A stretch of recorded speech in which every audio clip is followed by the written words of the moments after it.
하나님께서는요, 하나님의 나라와 통치를 이루기 위하여 하나님의 사람을 찾으시고 하나님의 사람들을 통하여 그 나라를 맡기시고 그 나라에 하나님의 뜻을 이루게 하심으로 그 나라가 하나님의 영광을 위한 나라 되기를 하나님이 기뻐하셔서요, 하나님의 백성들 가운데 하나님의 사람들을 찾으시고 그들을 통해서 이 세상을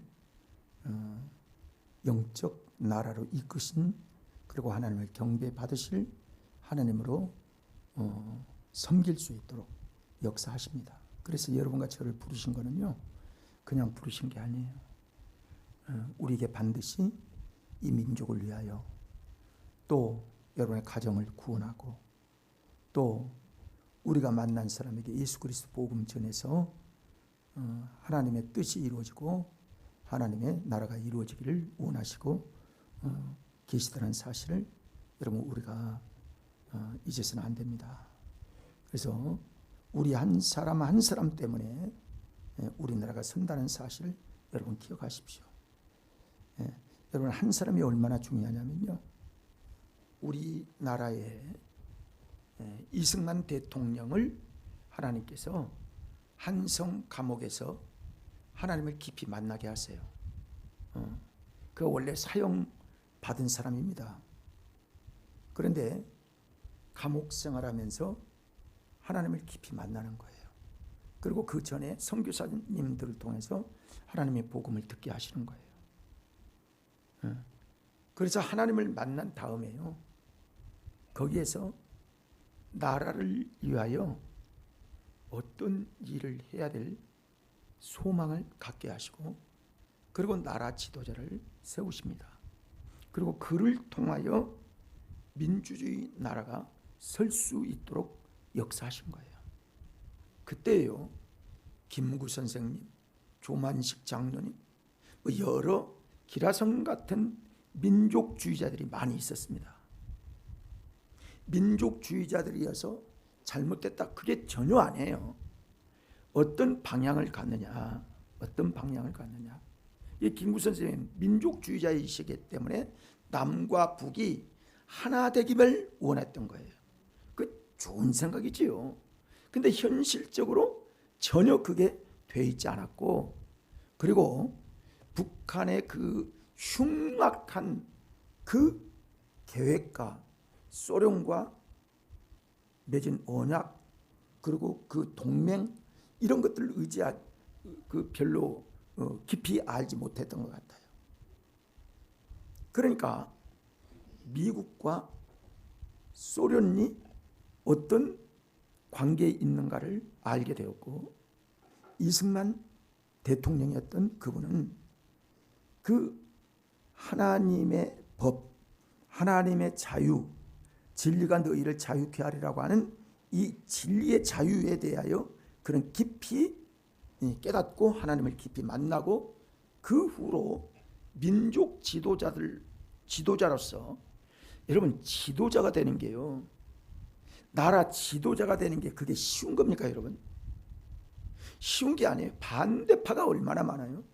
죽이려고 하는 사람이 얼마나 많아요. 박정희 대통령 때 그 경부 고속도로 놀 때 앞에 두루 넣어가지고 정치인들이 반대했던 사람이 얼마나 많습니까? 그럼에도 불구하고 그걸 인내하고 만들어 놓고 수십 년이 지나고 보니까 이게 민족의 동맥이 될 줄 누가 생각이나 합니까? 하나님의 사람들은요, 그렇더라고요. 성경의 인물들을 보면 좋은 환경에서, 좋은 여건에서 하나님이 부름받게 하는 사람이 별로 없어요. 다 생명 대놓고 민족을 위해서 일했고요, 나라를 위해서 일했고요. 그러면 그 나라 속에서 같은 종교를 가진 지도자들도 아주 손가락질하고요, 욕하고 별별 일이 다 있는 거예요. 여러분, 에레미야도 그렇고 에스겔도 그렇고, 특히 에레미야 선지자 때는요, 이 일들이 굉장히 심했던 겁니다. 여러분 에레미야 선지자 때에 왕들이 하나님 중심으로 선 게 아니라 하나님 중심의 선 게 아니라 어떤 왕들은 외교적인 정치권을 가지고 살았고 어떤 사람들은 선지자의 얘기를 부분적으로 들었고 그렇게 이 얘기도 듣고 저 얘기도 듣다가 그 이스라엘 나라가 멸망이 되었고 그리고 유다가 바벨론에 의해서 멸망을 당할 그런 시점에 부름받은 사람이 에레미야 선지자요 그리고 에스겔 선지자였던 것들을 여러분 우리가 선지서를 통해서 알게 되는 거거든요. 근데 그때 하나님께서 이미 바벨론에 의해서 유다를 버리신 이 일들로 인하여 그때 부름받은 사람이 에레미야 선지자입니다. 그런데 그때 상황이 어떠냐면 많은 사람들은 다 애굽에 붙은 거예요. 외교적으로 애굽에 붙어야 애굽의 힘이 강하니까 애굽과 정치를 잘하고 그리고 애굽과 거래를 잘해서 애굽이 아수르도 막아주고 애굽이 바벨론도 막아줄 거야 라는 계산을 통해서 애굽을 붙잡은 거예요. 근데 하나님은 에레미야에게 그들에게 얘기하라. 어떤 얘기를 합니까? 나는 애굽에 붙잡는 사람은 다 죽게 하리라. 너희는 지금 바벨론 시대이기 때문에 바벨론에 너희가 항복하고 바벨론에 잡혀가도 거기에서 일하고 바벨론과 친교를 가져야 한다.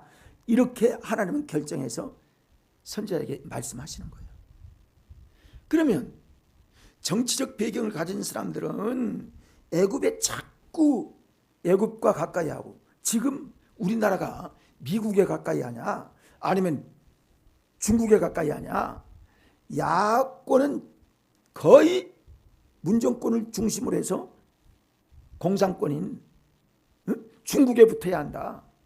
이북에 가까이 해야 된다. 그런 생각을 했죠. 여러분 안 그랬습니까? 그런데 미국과 친미 동맹을 맺어서 미국을 중심으로 해서 가야 한다. 이런 사람이 얼마나 있었어요.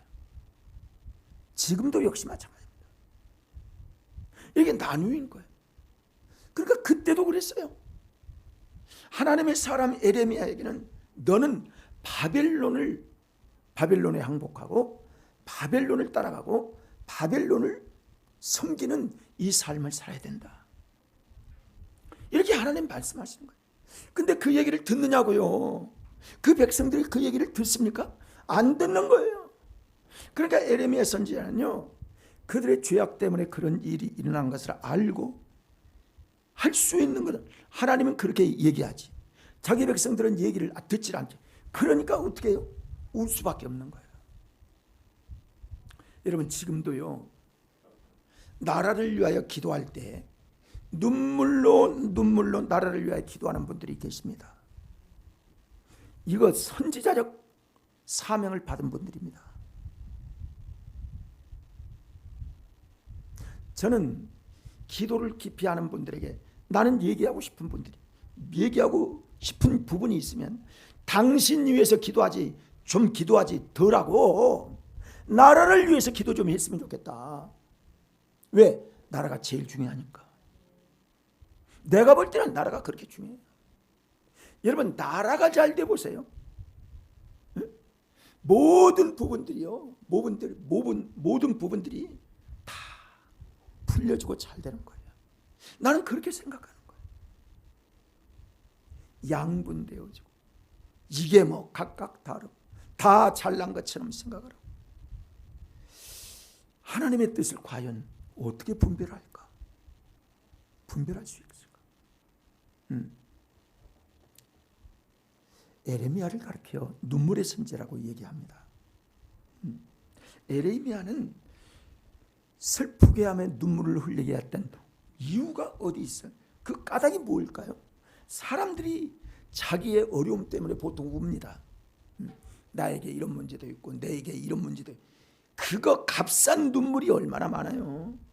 그런데 나라를 위하여 우는 사람이 얼마나 있겠습니까? 근데 에레미야는 나라를 위하여 우는 거예요. 나라를 위하여 우는 거예요. 믿음의 사람들은 중보 기도를 하거든요. 중보 기도를 하는 사람이 내 가족, 나 건강, 내 뭐 돈 때문에 그렇게 기도하는 사람이 얼마나 있습니까? 물론 그거는 나중에 하지. 나라 민족을 위해서 기도하고, 그 다음에 교회를 위해서 기도하고, 한국 교회를 위해서 기도하고, 뭐 기도할 제목들이 있어서 기도하고, 그 다음에 우리 자신의 기도 다 합니다. 내 기도하고 가족들의 기도하고. 그러나 우선순위가 있는 거 아니에요? 여러분 좀 신앙생활 깊이 하면 그 우선과 차선의 순서가 딱 정해지는 거 아닙니까? 에레미야는 왜 그렇게 울었을까? 왜 그렇게 울었을까? 자기의 문제로 우는 게 아니었습니다.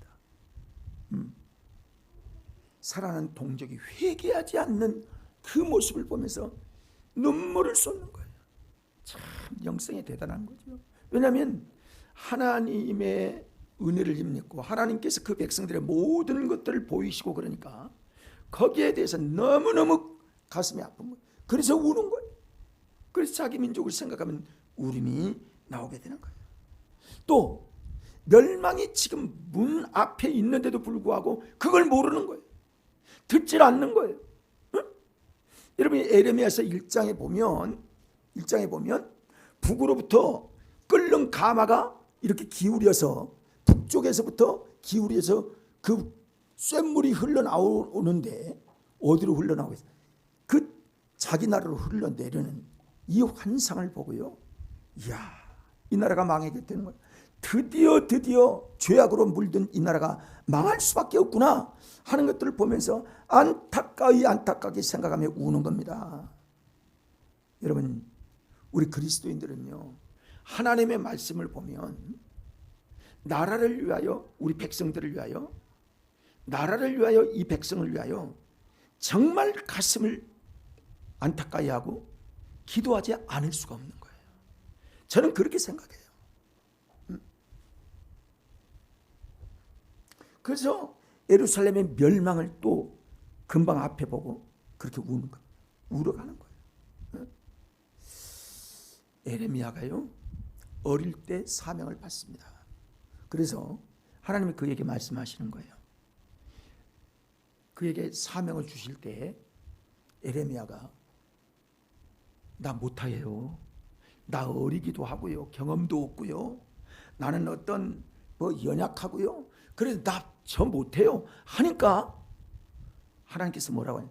야 에레미야야, 너 어리다라고 생각하지 말고 내가 시키는 일만 해라. 이렇게 말씀하시는 거예요. 그러니까 어릴 때에 하나님 앞에 부름을 받고 직분을 받습니다. 그래서 하나님이 에레미야에게 하시는 말씀이 이제 내가 누구에게 너를 보내든지 너는 가서 내 얘기만 전해. 그러면 네 사명은 다 하는 거야. 그러면서 하나님께서 그 표적으로 어떻게 하시냐면 그 하나님께서 두려워하지 마라. 내가 너와 함께 할 테니까 그 망설이거나 두려워하거나 겁내지 마라 하면서 표적으로 말씀하기를 어떻게 말씀하냐면 이제 하나님이요, 하나님의 손가락으로 그 입에 이렇게 대게 하시는 거예요. 그러니까 그때 하나님의 말씀이 그에게 성령으로 임재하게 되어져서 확신을 가지고 이제 사역을 감당하게 되는 것입니다. 이게 신앙의 체험이죠. 하나님의 놀라운 은혜의 말씀을 그때 그에게 하나님이 경험하게 하십니다. 그래서 하나님의 말씀이 얼마나 능력이 있고 아주 권능이 있는 말씀이요, 확실한 하나님의 말씀인 걸 알게 되었습니다. 우리가 잘 아는 말씀 히브리서 4장 12절의 말씀을 보면요, 함께 하나님의 말씀에 대해서 읽어볼까요? 하나님의 말씀은 살아있고 활력이 있어 좌우의 날선 어떤 검보다도 예리하여 혼과 영과 및 관절과 골수를 찔러 쪼개기까지 하며 또 마음의 생각과 뜻을 판단하나니. 그러니까요, 하나님의 말씀을요 우리가 진정으로 내 말씀으로 받기만 하면요, 살아있는 말씀, 활력에 있는 말씀, 좌우의 날카로운 검보다도 예리한 말씀으로 우리에게 다가와서 혼과 육과 우리의 모든 영을 찔러 쪼개기까지 하고 마음의 생각을 판단되게 하시는 거예요. 그러니까 하나님의 말씀을 들으면요, 분별력이 생기는 겁니다. 아, 이게 하나님의 말씀이구나, 이렇게 살아야 되는구나, 이게 내가 살아야 할 길이구나 하는 걸 알게 되는 거예요. 그래서 말씀으로 우리가 충만하면, 말씀을 깊이 가까이 하면 하나님의 분별력이 생기게 될 수 있게 되는 거예요. 그렇습니다. 그런데 그가 증거하는 말씀의 어려움 때문에 눈물을 흘리는데, 앞에서 말씀드린 대로요, 그때 상황이, 에레미야가 사역했던 그 시기가 얼마나 영적으로 어두운 시기고, 그리고 자기가 하나님의 파수꾼으로 세움받은 이 말씀으로 그를 가르치고 경고하기 위하여 자기를 보냈다는 사실을 생각했기 때문에 말은 해도 듣지를 않지, 안 하면 하나님 앞에 책망받지, 그러니까 할 수 없어 하나님께 사명을 감당하는 겁니다. 에레미야 1장 5절의 말씀을 보면요, 그렇게 말씀해요. 에레미야 1장 5절, 읽어볼까요? 내가 너를 모태 짓기 전에 너를 알았고, 내가 배에서 나오기 전에 너를 성별하였고, 너를 여러 나라의 선지자로 세웠노라 하시기로. 그러니까 하나님께서 이미 그를 작정하셨어요. 모태로부터 작정을 하셨다, 이렇게 말씀하세요. 여러분, 모태로부터 작정, 이게 이해가 되잖아요. 이해가 되지, 잘 이해가 되지 않잖아요. 그런데 하나님께서 이런 역사들을 때를 따라서 하나님의 백성들, 즉 하나님의 종들에게 이런 역사의 선택을 하시는 경우들을 보게 됩니다. 그래서 진짜 이처럼 일찍 부름을 받아서 하나님의 말씀을 선포해도 그들이 죄 가운데 회개하지 않고, 죄를 지적해도 회개를 안 않고, 왕에게 얘기를 해도 듣지도 않고 죽이려고만 하지, 백성들도 역시 마찬가지지, 또는 제사장들에게 얘기해도 죽이려고만 하지, 왜 기분 나쁘게 자꾸 그런 얘기만 하느냐고 엄청나게 어려움을 많이 받습니다. 그러니까 하나님 편에서는 이야기를 하라고 하시지, 백성들을 듣지를 않지. 그러니까 나오는 게 눈물밖에 안 나오는 거예요. 여러분, 아무리 얘기를 해도요, 내가 전도할 사람이 있다고 합시다. 내 아들이 전도가 돼야 할 사람이라고 생각해봐요. 아무리 얘기를 안 듣고 빗나가고 그러면요, 눈물밖에 안 나오는 거예요. 진짜 하나님의 사람이면요, 눈물밖에 안 나오는 거예요. 그냥 대충 하고 한번 얘기해서 안 되면 어쩔 수 없는 거지. 아유, 했긴 했는데 안 되네, 이런 정도 하는 거는요, 누구나 해요. 그런데 정말 그 영혼이 불쌍해서, 그 영혼이 정말 구원받아야 할 영혼임을 알고 그를 불쌍히 여기는 마음이 있으면요, 눈물이 안 나올 수가 없어요.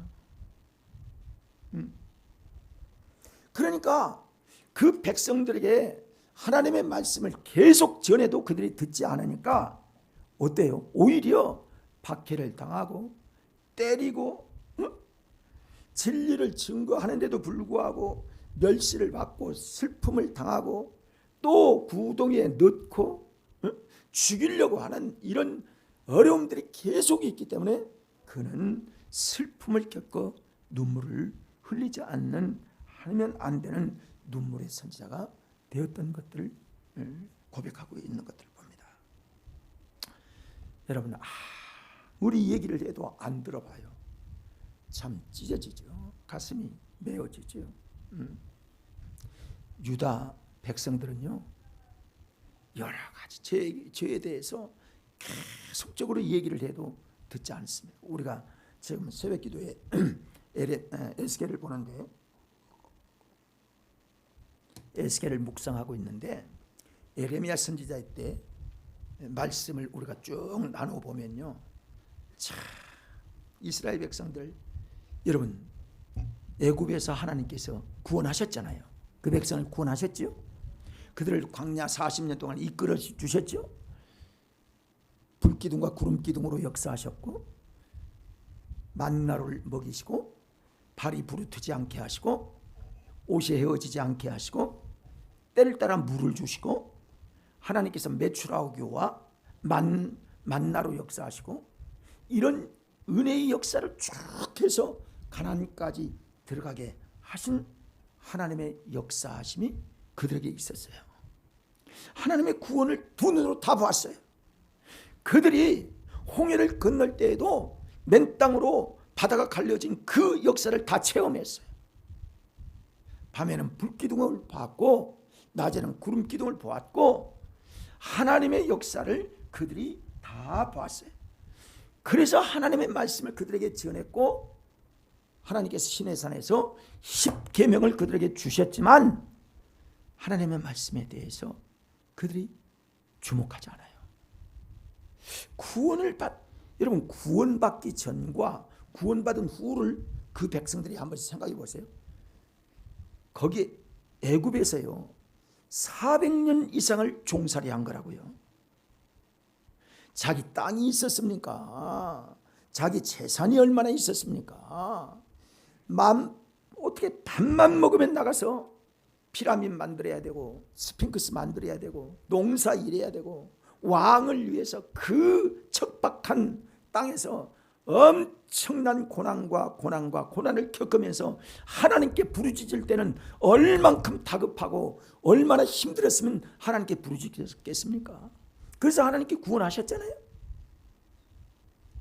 그런데도 그들이 하나님의 말씀을 순종하지 않아요. 그러니까 사람은요 아주 어디 갔다 가기 전과 갔다 온 후가 그렇게 달라요. 우리도 그럴 수 있는 가능성이 있는데, 이런 믿음으로 살고 성령의 은혜를 따라 살려고 해야만 우리가 하나님의 은혜 가운데 그나마 살 수 있는 거예요. 여러분 하나님의 은혜를 사모하시기를 바랍니다. 그래야 되는 거예요. 그렇지 않으면 은혜 다 까먹어요. 그랬나 봐. 아유 감사하긴 하지. 이런 정도로 하지. 내 깊은 거, 내 중심, 나의 속 사랑, 이걸 하나님께 드리지 못해요. 겉만 그냥 왔다 갔다 한다든지 이렇게 하지 진짜 사랑을 쏟지 못하는 경우가 없지 않아 있다는 것이죠. 그래서 그 백성들이 그 많은 은혜를 받고도 선제를 왕따당하게 하고, 너 좀 안 좋은 얘기는 좀 그만하고 그런 정치적인 얘기 하지 말고 좋은 얘기만 해라. 좋은 얘기만. 이런 거예요. 여러분 하나님의 사람, 하나님의 복음을 전하는 사람들이요 이 얘기도 있고 저 얘기도 있고 할 때에 어떤 얘기를 안 합니까? 어떤 얘기를 안 하는 거냐고요. 여러분 그 얘기를 하는 사람들은 하나님 앞에 자기 말씀을 준비하면서 자기를 돌아보지 않겠습니까? 이 말씀이 올바른 말씀이 하나님께서 정말 원하시는 말씀인지 지금 성도들에게 해서는 안 될 말씀인지 그걸 전혀 분별력이 없이 그런 얘기 계속 할까요? 저는 그렇게 생각지 않습니다.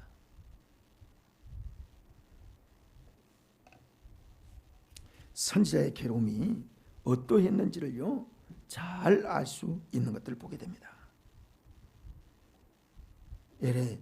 에레미야가요 예루살렘을 당한 재난으로 인하여 슬퍼한 내용을 조금 살펴보면요, 여기 본문의 말씀을 보면 본래 거민이 많던 성읍이 적막하여졌나. 적막했다. 망했으니까. 주권을 가지고 있던 그 민족이 다른 나라의 종속이 되어버리는, 우리나라가 일제 36년 사이에 그 종속되고 한일 합방이 되는 그 이름은 좋지, 합방이라는 얘기는. 그런데 거기에 종처럼 되어버리는, 굴복되어지는 그런 일들이 있었어요. 일본은 여러분 무서운 나라입니다. 여러분 지금도요, 지금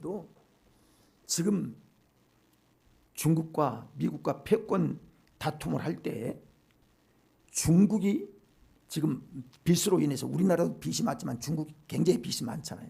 그래서 이게 지금 그 속으로 굉장히 뭐 쓰러질지 안 쓰러질지 그건 두고 봐야 알겠지만은 장래를 좋게 보질 않아요. 러시아 전쟁으로 인해서 뭐 물자, 돈 없어지고 그렇게 돼서 약화되면요. 지금 이제 중국도 그리고 러시아도 중간에 낀 나라가 우리나라이지만은 일본이 끼어 있는데 일본은요. 그거를 아주 굉장히 깊이 바라보고 그 다음에 어떻게 할까?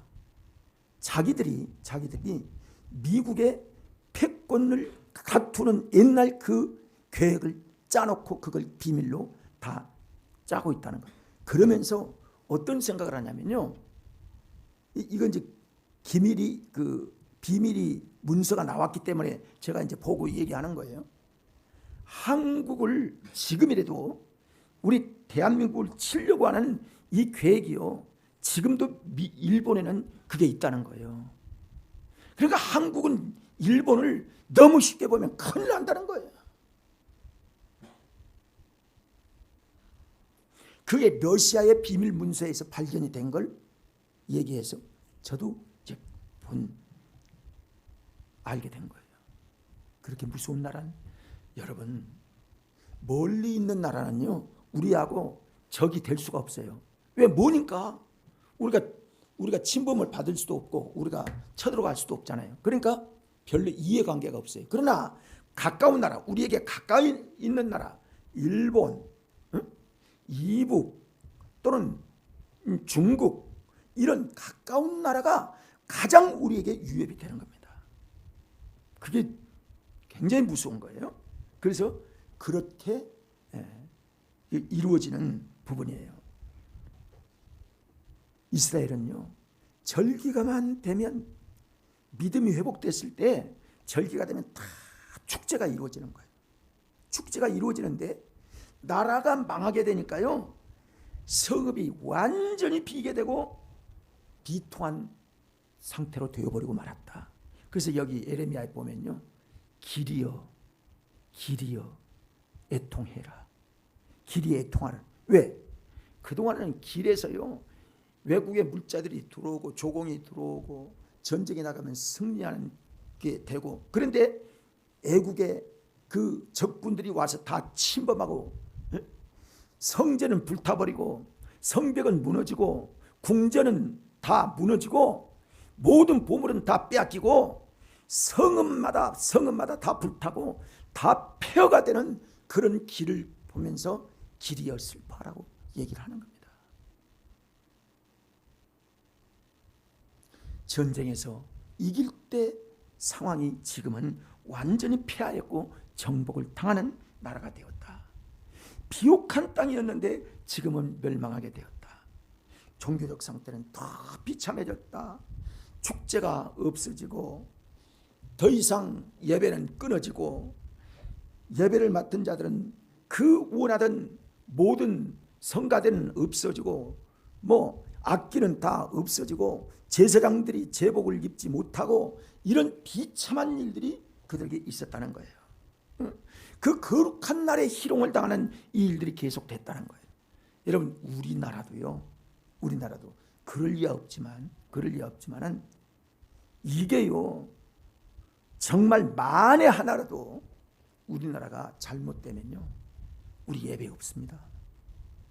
드릴 수가 없어요. 드릴 수도 없고요. 우리가 망하게 되는 예를 들어서 망하게 되는 이유가 어디에서 망하게? 공산주의로 인해서 망할 수밖에 없잖아요. 그렇죠?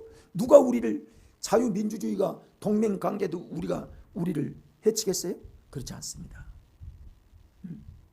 그렇기 때문에 그 이념의 부분들을 알기 때문에 우리가 기도할 수밖에 없는 것이고 그리고 이때도 역시 마찬가지였어요. 이스라엘 백성들이 그러는 거예요. 거룩한 날 하나님을 영원하게 하는 날 그날에 예루살렘의 재난으로 완전히 초토화될 것을 알기 때문에 예레미야가 그렇게 애통하며 울고 가르치고 그렇게 애통하게 백성들을 설득하기를 원했던 것이죠. 그런데 설득이 당해지나요? 안 되는 거예요. 그러니까요, 이스라엘의 역사를 통해서 보면, 과거의 역사를 보면요, 구원의 역사도 있지만 실패의 역사를 보면서 에레미야가 애원을 하고 슬퍼하면서 그 백성을 깨우치는 이 역사는요, 깨우칠 그때가 바로 그때가 기회인데, 그 기회가 없으면요 그 나라는 멸망되고 끝입니다. 그 다음에 1000번 100번 후에 그때는 돌아올 수가 없어요. 이게 하나님의 역사인 거예요. 아유, 하나님이 성전이 있는데 그러겠어? 하나님이 그렇게 하시겠어요? 여러분, 우리가 믿음으로 바로 살면 절대로 그런 일이 없습니다. 그런데 잘못되면 그렇게 되는 거예요. 그럴 수밖에 없어요. 여러분, 지난 우리 정부에서 이번 정부에 0.24% 그 표차로 우리가 그 민주주의를 지킬 수 있었고, 그 전에 모든 것들을 여러분 자세히 알아보세요. 도대체 이 나라가 어떻게 되었을 것을 여러분 생각해 보세요. 설마 그런 게 있었겠어?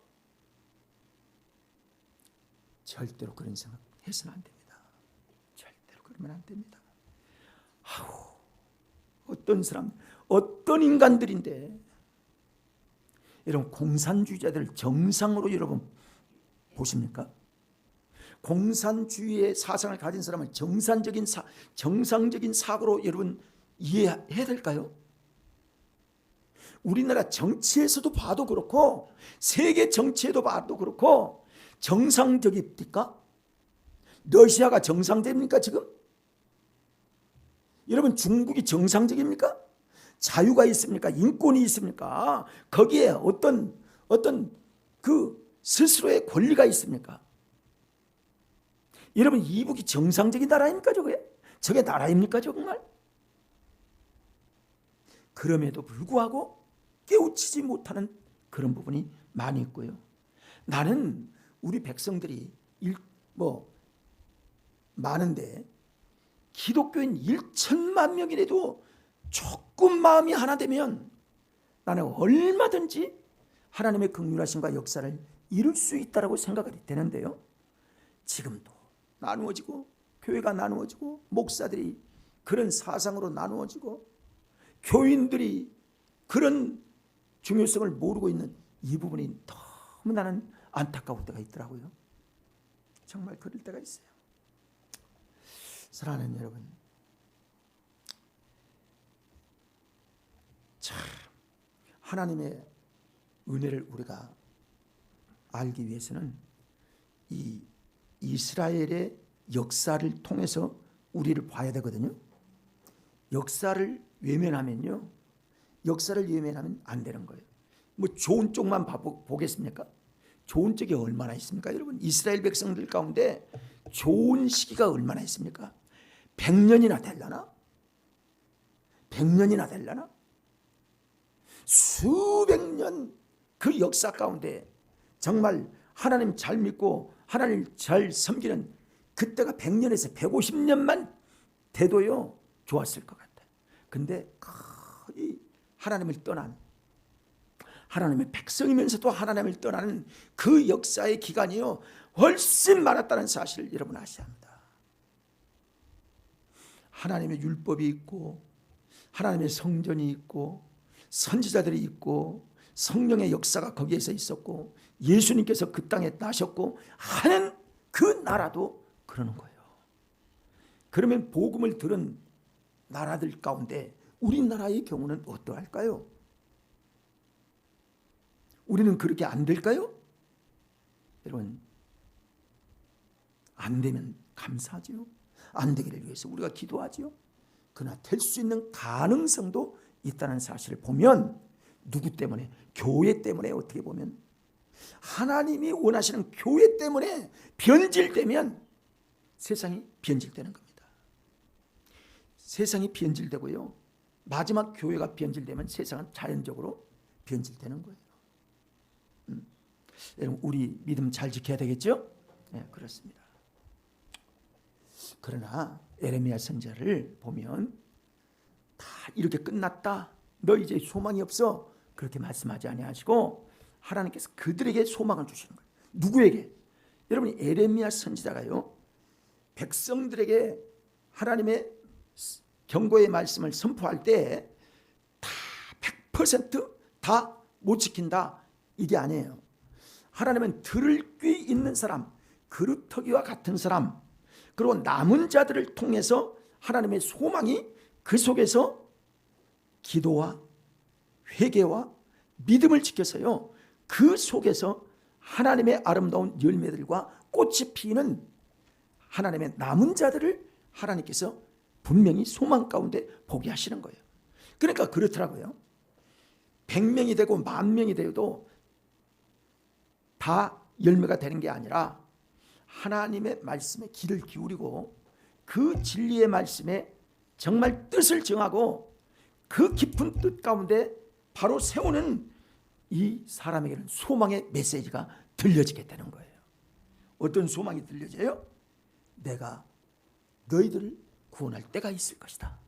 이 소망을 하나님은 듣게 하십니다. 내가 너를 택하였다. 여러분, 하나님이 택하시면요, 하나님의 택함 받은 사람들이 하나님을 잃어버리지 않고 하나님을 영원하게 하면 하나님은 절대로 우리를 버리지 않으실 줄 믿습니다. 분명히 그러시는 거예요. 그리고 우리에게는 언약이 있어요. 하나님의 언약이 있어요. 내가 너와 약속한다. 그 언약을 벗어나니까 그렇지, 언약 가운데 살게 되면 영혼도 잘 되어지고 하나님께서 우리의 기도도 응답하여 주셔서 복되게 하는 아름다운 은혜가 임하게 될 줄 믿습니다. 분명히 우리나라는, 나는 소망이 한편으로는 그렇지만은요, 나라 안에서는 정말 이념만 하나 되고 자유민주주의로 굳게 서고, 그리고 한국교회가 다시 하나님의 은혜를 깨닫고 은혜 가운데 잘 믿음을 지키면요, 우리나라는요, 제가 볼 때는 그러는 거예요. 여러분 생각해 보세요. 한번 생각해 보세요. 우리나라가 이렇게 축복받을 무슨 뭐 땅이 큰가요? 자원이 많은가요? 아니면 우리나라가 무슨 뭐 어떤 특별한 뭐가 있나요? 응? 교육 많이 받았다, 또는 뭐 손재주가 좋다, 머리가 좋다, 뭐 이런 걸 자랑을 하잖아요. 세계에 자랑을 하잖아요. 그런 부분들도 일부분 분명히 장점이긴 해요. 성실하고 빨리빨리 하고 완벽하게 하려고 하는 그런 거, 이런 거 다 장점이에요. 그러나 여러분, 지금까지요, 우리나라 단군 5,000년 역사라고 얘기하잖아요. 그 5,000년대에서 어떻게 지금 우리가 사는 이 시대 70년 동안 이렇게 선진국이 될 수 있도록 하셨느냐 이거예요. 그러면 4,900년 동안, 900년 이상 된 동안엔 우리나라는 그때는 머리가 안 좋았나요? 그때는 무슨 뭐 특별한 뭐가 있었나요? 하나님께서 이처럼 우리를 높이신 것은 나는 1000번 만번 생각해도 하나님의 은혜였다. 하나님의 은혜다. 나는 그렇게 믿습니다. 그러니까 우리 믿음 잘 지키고, 정말 그러면요, 우리 여러분 지금 삼성, SK 반도체 하나만 역전돼도요, 우리 GNP는 아주 GDP가 확 올라갑니다. 그렇지, 조선업 있지, 방산업 있지, 또 뭐 건설업 있지,